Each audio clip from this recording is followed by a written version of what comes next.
What's going on, everybody? Welcome back to the Wizard's Chest. It's time to do a review of the Marvel Select Beast that came out a few months ago.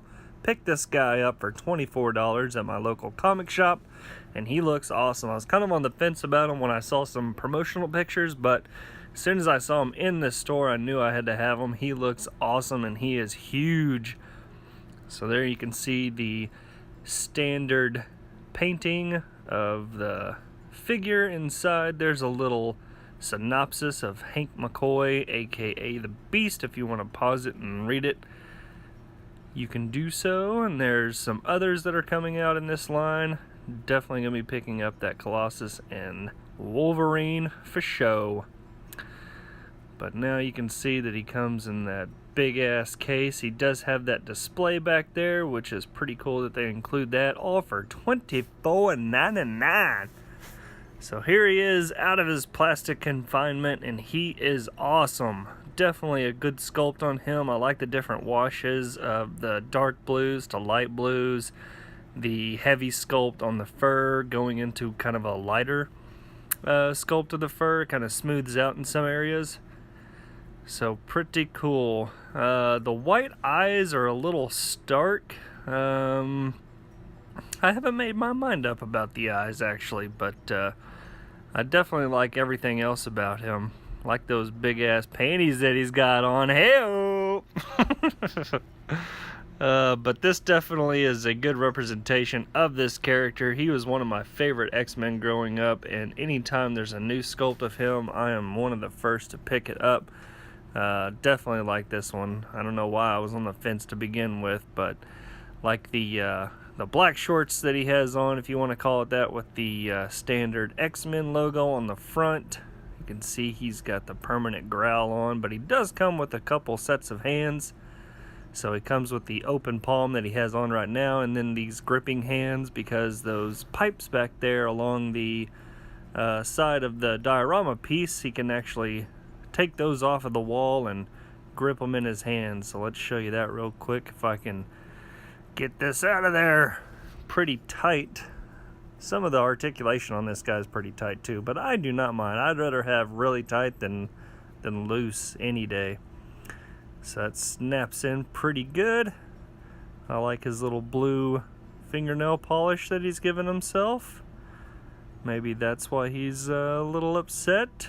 Maybe it's chipping and he needs to get himself a manicure.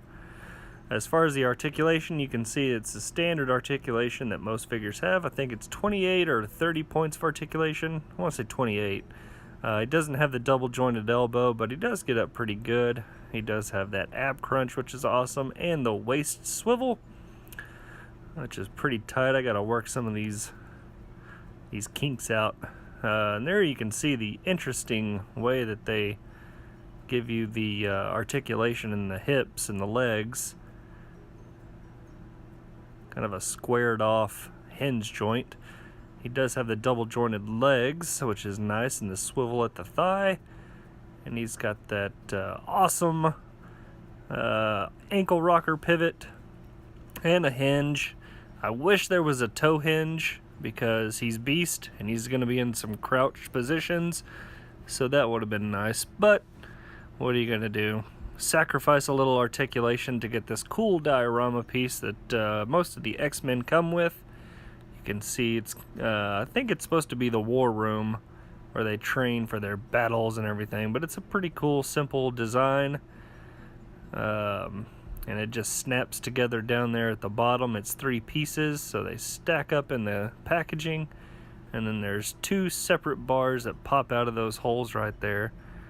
I will show you that now, and they have a nice paint job on them as well. Have that nice sheen. Everything actually on this figure is painted. No chips, no smears.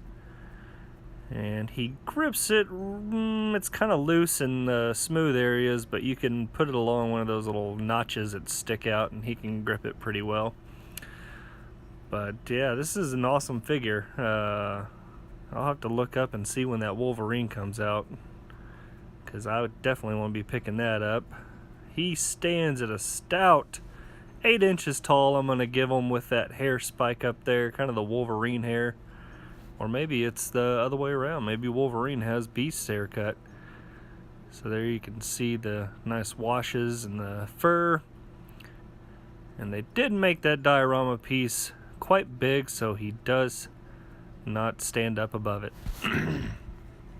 Alrighty, I hope you enjoyed the review. Excuse me for clearing my throat. Everybody have a good one. Bye-bye. Oh, good one, Merlin. Oh, hello there. Thank you for watching. Be sure to click the like button and subscribe today. It's free.